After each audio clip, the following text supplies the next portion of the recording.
नमस्कार। पोखराकै पहिलो television golden I टेलिभिजनको गोल्डन आई समाचारमा बिन्दुको स्वागत छ। समाचार सुरु गर्नुभन्दा पहिले मुख्य खबरका शीर्षकहरू।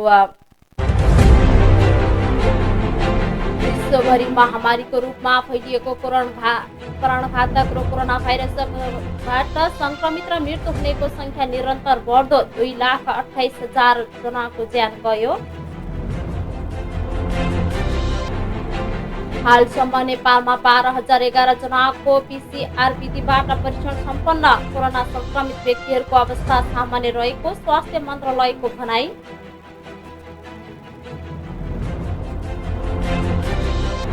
कालोबजारीको आरोपमा पक्राउ परेका अग्रवाल धरौटीमा रिहा भए लगत्तै पक्राउ। सम्पत्ति सुदृढीकरण र राजस्व अनुसन्धान विभागले अनुसन्धान गर्नुपर्ने भन्दै पक्राउ गरिएको प्रहरीको भनाई। र कोरोना रोकथामका लागि सरकारले लागू गरेको लकडाउनको आज 38औं दिन पुरा। सडकमा सवारी साधनहरू बढी देखिएको भन्दै प्रहरीद्वारा परिचय पत्र हेरेर कारबाही सुरु।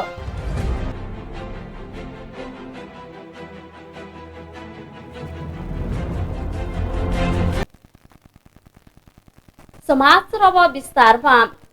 विश्वभरि महामारीको रूपमा फैलिएको कोरोना भाइरसबाट संक्रमित र मृत्यु हुनेको संख्या निरन्तर रूपमा बढिरहेको छ।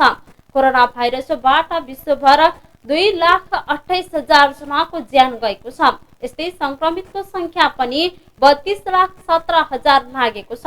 सबैभन्दा बढी अमेरिकामा हालसम्म 10,66,000 संक्रमित मध्ये 61,600 व्यक्तिले ज्यान गुमाएका छन्। यस्तै स्पेनमा 2,36,800 व्यक्ति संक्रमित हुँदा 24,200 को मृत्यु भएको छ। यस्तै इटलीमा 2,03,000 संक्रमित मध्ये 27,600 ले ज्यान गुमाएका छन्। त्यसैगरी फ्रान्समा संक्रमितको संख्या 1,66,400 पुगेको छ, जसमध्ये 24,000 व्यक्तिको मृत्यु भइसकेको छ। यसैगरी बेलायतमा संक्रमितको संख्या 1,65,000 नाग्दा 26,000 ले ज्यान गुमाएका छन्। यस्तै जर्मनीमा 1,61,000 संक्रमित मध्ये 6,400 व्यक्तिको मृत्यु भएको छ। यसैगरी टर्कीमा संक्रमितको संख्या 1,17,500 संक्रमित पुगेको छ, जसमध्ये 3,000 व्यक्तिले ज्यान गुमाएका छन्। बाँकी देशमा भने संक्रमितको संख्या 1 लाख भन्दा कम रहेको छ। विश्वभर जसमध्ये 9,79,000 व्यक्ति उपचारपछि घर फर्किएका छन्।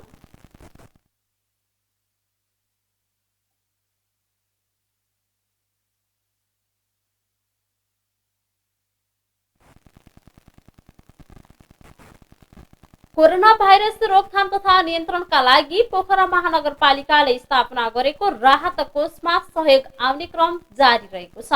राहत कोषमा कास्की आदर्श समाज अन्तर्राष्ट्रिय समन्वय परिषदले 1 लाख रुपैयाँ सहयोग प्रदान गरेको छ। परिषदका वरिष्ठ उपाध्यक्ष डाक्टर सुरेन्द्र पौडेल, कोषाध्यक्ष गणेश पहाडी, नेपाल च्याप्टरका संयोजक शोभाकर भण्डारी र नेपाल सह संयोजक पूजा गिरीले पोखरा महानगरका प्रमुख मानबहादुर जीसीलाई चेक हस्तान्तरण गर्नुभएको हो। त्यस्तै समुदायमा आधारित पुनर्स्थापना केन्द्र पोखराले 50,000 रुपैयाँ सहयोग गरेको छ। सीबीआरएसका पूर्व अध्यक्ष पूरण कुमार, कार्यक्रम व्यवस्थापक कृष्ण लामिछाने, गैर सरकारी संस्था महासंघ कास्कीका अध्यक्ष पदम पहाडी र सीबीआरएसका सदस्य झलक राणा मगरले पोखरा महानगरका प्रमुख जीसीलाई रकम हस्तान्तरण गर्नुभएको हो। महानगरको राहत कोषमा गौरव बचत तथा ऋण सहकारी संस्थाले 30,000 रुपैयाँ सहयोग गरेको छ।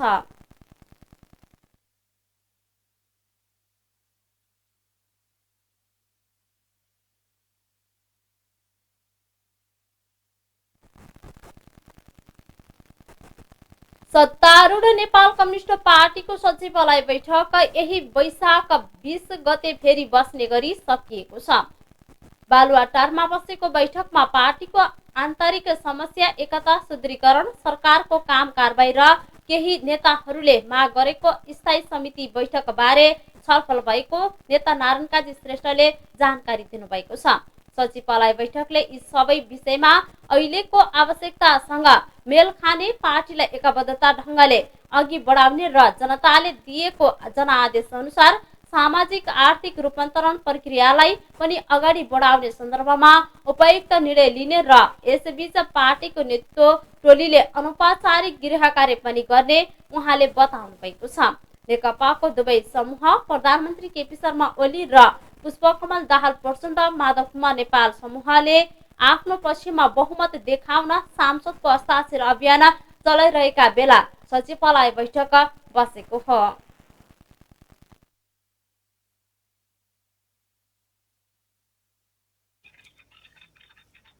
हाम्रो पार्टीभित्रको आन्तरिक समस्या,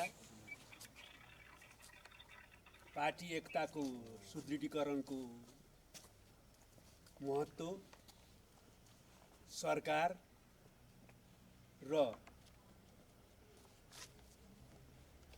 केही कमरेडरले माग गर्नुभएको पार्टीको स्थायी कमिटीको बैठकका बारेमा र यससँग जोडिएका विविध पक्षहरूका बारेमा गम्भीर विचार विमर्श भयो। छलफल जारी छ र यस बीचमा पार्टीको नेतृत्व टिमले अनौपचारिक गृह कार्यको प्रक्रियाहरू पनि अगाडि बढाउँदै यही 20 गते पुनः सचिवालयको बैठक बस्ने निर्णय गरेको छ। सचिवालयको बैठकले यी सबै विषयमा अहिलेको आवश्यकतासँग मेल खाने, पार्टीलाई एकताबद्ध ढङ्गले अगाडि बढाउने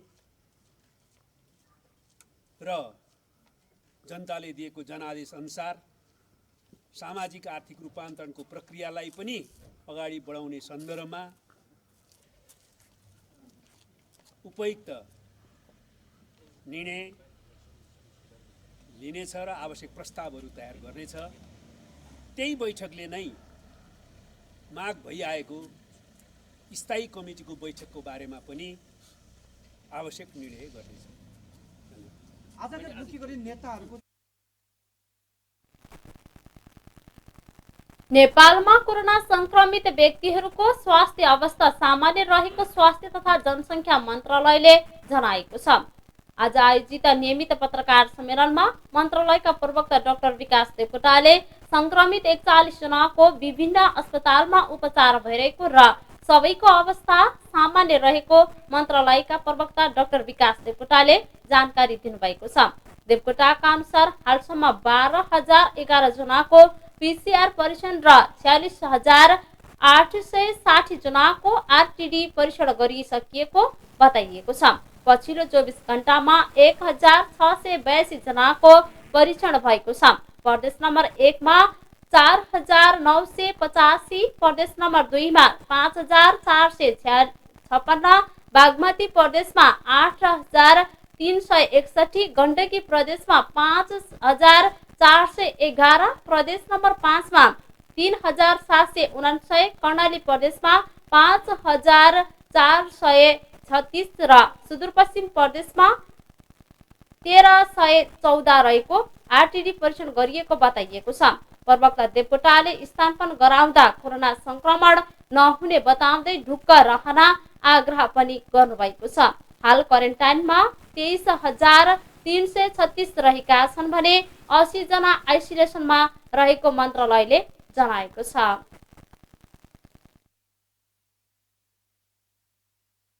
संक्रमित व्यक्तिहरूको विवरण दिन चाहन्छु। हालसम्म कुल संक्रमित भएका व्यक्तिहरूको संख्या 57 छ, जसमध्ये 16 जना निको भई घर फर्केका हुनुहुन्छ भने हाल धनगढीमा 1 जना, भरतपुरमा 1 जना, वीरगञ्जमा 8 जना र विराटनगरमा 31 जना गरी 41 जनाको उपचार भइरहेको छ। उपचारमा रहनुभएका सबैको स्वास्थ्य स्थिति सामान्य रहेको छ। केही अनुरोध गर्न चाहन्छु। कोभिड-19 को लक्षण देखिएका वा क्वारेन्टाइनमा बसेका आमाहरूले स्तनपान गराउन सुरक्षित कतिको हुन्छ भन्ने प्रश्नहरू सोध्नु भएको छ। त्यसको लागि ज्वरो, खोकी र सास फेर्न कठिनाई भएका समस्याहरू भएका महिला वा क्वारेन्टाइनमा बस्नुभएका कतिपय महिलाहरूले स्तनपान पनि गराइराख्नु भएको होला। उहाँहरूलाई स्तनपान गराउनु पर्ने अवस्थामा हुनुहुन्छ होला। यसरी स्तनपान गराउँदा कोभिड-19 सर्छ कि भन्ने शंका लागेको पनि हुन सक्छ। यस विषयमा जन्मदेखि 6 महिनासम्म शिशुलाई पूर्ण स्तनपान र कम्तीमा 2 वर्षसम्म पूरक आहारको साथसाथै स्तनपान गराउने भन्ने कुरा हामी सबैलाई थाहा भएकै कुरा हो। हामीले विभिन्न सञ्चार माध्यमबाट यो जानकारी गराइरहेकै छौं। अध्ययनहरूले हालसम्म स्तनपानबाट कोरोना भाइरस सरेको देखाएको छैन।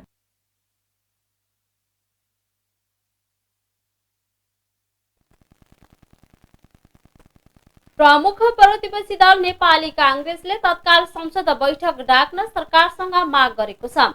कार्यालय सानेपामा बसेको कांग्रेस केन्द्रीय समिति बैठकले छिटो संसद बैठक बोलाउन सरकारको ध्यानकर्षण गराउने निर्णय भएको बताइएको छ।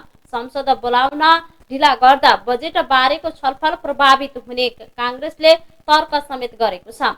प्रवक्ता विश्व प्रकाश शर्माले अविलम्बन संसद बैठक बोलाउनु पर्ने केन्द्रीय समितिले माग रहेको जानकारी दिँदै अविलम्बन संसद बैठक बोलाउनु पर्नेमा जोड दिनुभएको हो। यस्तै कोरोना संक्रमण रोकथामका लागि सरकारले गरेको काम सन्तोषजनक नभएको उहाँले बताउनु भएको छ। अत्यावश्यक सामग्री ल्याउन सरकार असफल रहेको र राहतको काममा सरकारले सफलता पाउन नसकेको उहाँले बताउनु भएको छ। बैठकमा प्रतिपक्षी दलको रूपमा भूमिका बढाउने पर्ने बारे पनि छलफल भएको उहाँले जानकारी दिनुभएको छ। सञ्चार माध्यमको निरन्तरको जे खबरदारी भयो त्यस बमोजिमका कार्यहरू हुन सकेनन्। सरकारले यस बीचमा खास गरी 2टा विषयमा असफलता यो अवधिको बीचमा प्रस्तुत गरेको छ, अयोग्यता प्रस्तुत गरेको छ। एउटा पीपीई लगायतको अत्यावश्यक सामग्रीको व्यवस्थापनको सन्दर्भमा यो अपर्याप्तता रह्यो। अर्को राहतको विषय जे हो त्यो अधुरो रह्यो, अपर्याप्त रह्यो र अव्यवस्थित ढङ्गको भयो। बैठकमा आज यो विषयमा पनि छलफल भइरहेको छ। यसबीचमा सरकारको अयोग्यतासँगै केही अनियमितताको विषय, केही व्यथितिको विषय,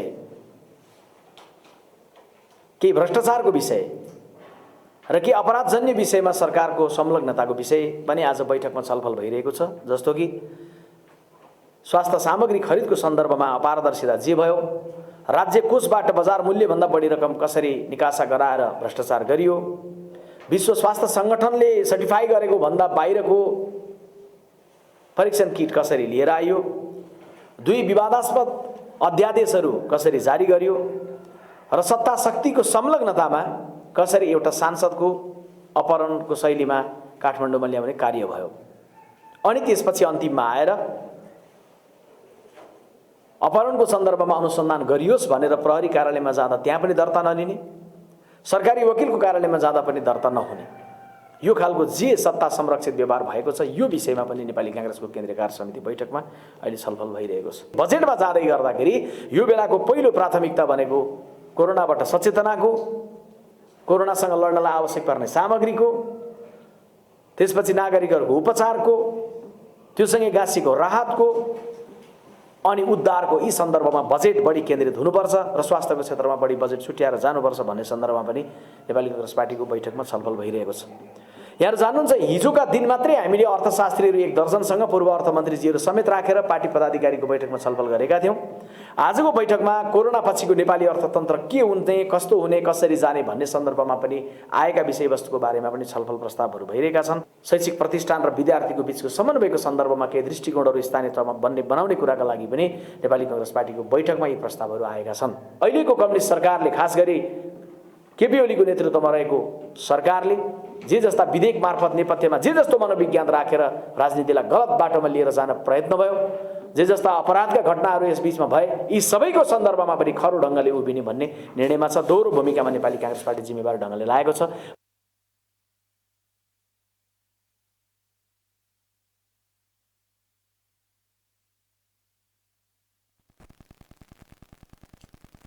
थर्मल गन कालोबजारीको आरोपमा पक्राउ परेका सुलभ अग्रवाल धरौटीमा रिहा भए लगतै पक्राउ परेका छन्। सम्पत्ति शुद्धिकरण विभाग र राजस्व अनुसन्धान विभागले समेत अनुसन्धान गर्ने भएपछि प्रहरीले फेरि पक्राउ गरेको हो। अग्रवाललाई आज नै काठमाडौँ जिल्ला अदालतले 24,50,000 धरौटीमा रिहा गर्न आदेश दिएको थियो। अदालतको आदेश लगत्तै रिहा भएका उनलाई पुनः पक्राउ गरिएको थियो। सम्पत्ति शुद्धिकरण विभाग र राजस्व अनुसन्धान विभागले अग्रवालमाथि अनुसन्धान गर्नुपर्ने भन्दै पक्राउको आदेश दिएकोले पुनः पक्राउ गरिएको प्रहरीले जनाएको छ। विभागले अकुत सम्पत्ति आर्जन गरेको हुन सक्ने अनुसन्धान सुरु गर्ने बताइएको छ। चैत्र 25 गते अग्रवाललाई नक्सालबाट महानगरीय अपराध महाशाखाले टोलीले पक्राउ गरेको थियो। उनले 5,000 पर्ने थर्मल गनलाई 15,000 मा बेचेको पाइएको थियो। अग्रवालसँग प्रहरी आफै ग्राहक बनेर थर्मल गन किन्नका लागि गएका थिए।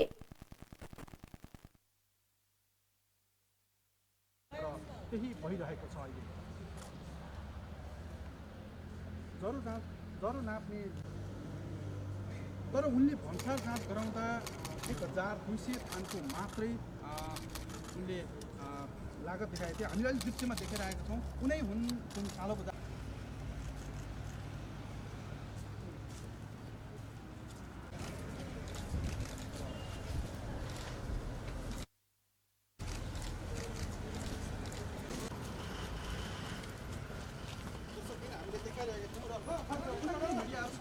प्रतिक्रिया दिन मान्नु भएन उहाँले र हामीले देखाइरहेका छौँ।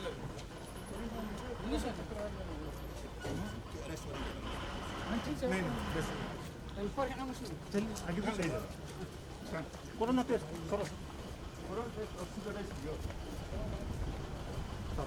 दृश्यमा हामीले देखाइरहेका छौँ दर्शकले कुनै हुन् क्लब खवाल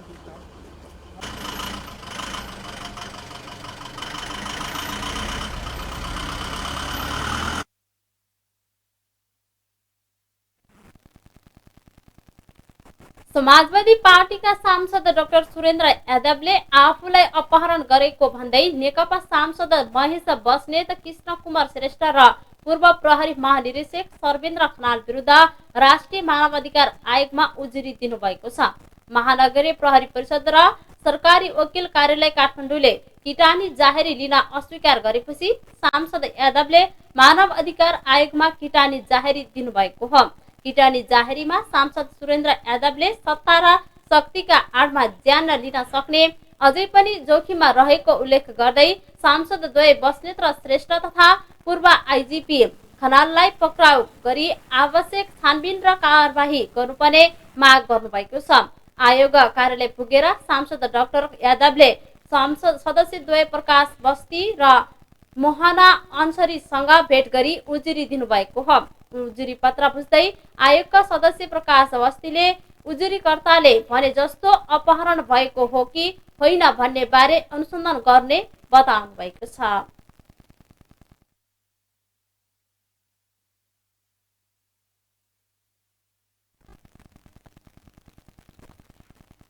विश्वभर महामारीका रूपमा फैलिएको कोरोना भाइरसको संक्रमण फैलिन नदिन सरकारले लागू गरेको लकडाउन जारी रहेको छ।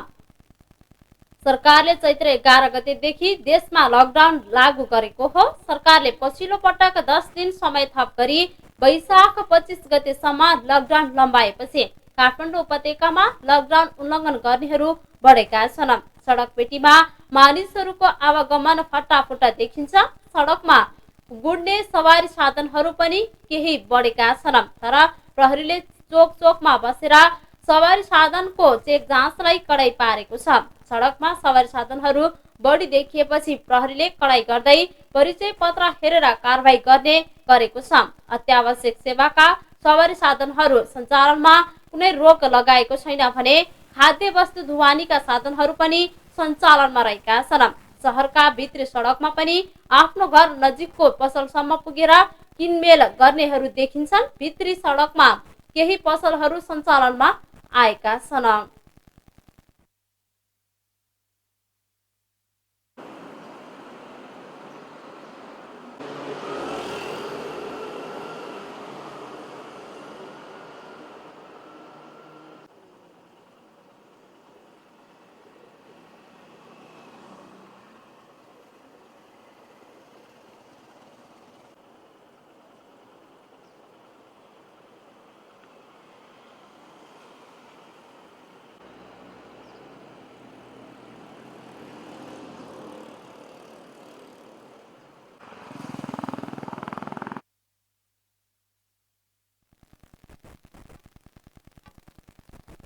यिनै खबरसँगै हामी गोल्डन आइज समाचारको अन्त्यमा आइपुगेका छौं। अन्तमा मुख्य खबरका शीर्षकहरू पुनः एकपटक।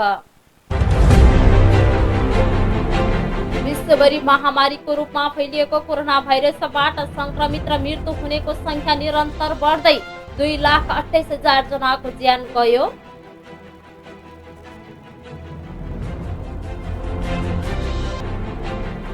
हालसम्म नेपालमा 12,011 जनाको PCR विधिबाट परीक्षण सम्पन्न। कोरोना भाइरस संक्रमित व्यक्तिहरूको अवस्था सामान्य रहेको स्वास्थ्य मन्त्रालयको भनाई।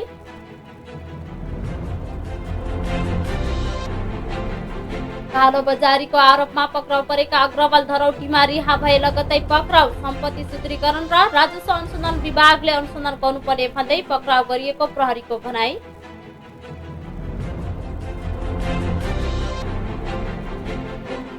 र कोरोना रोकथामका लागि सरकारले लागू गरेको लकडाउन 38 दिन पूरा। सडकमा सवारी साधनहरू बढी देखिएको भन्दै प्रहरीद्वारा परिचय पत्र हेरेर कारबाही सुरु।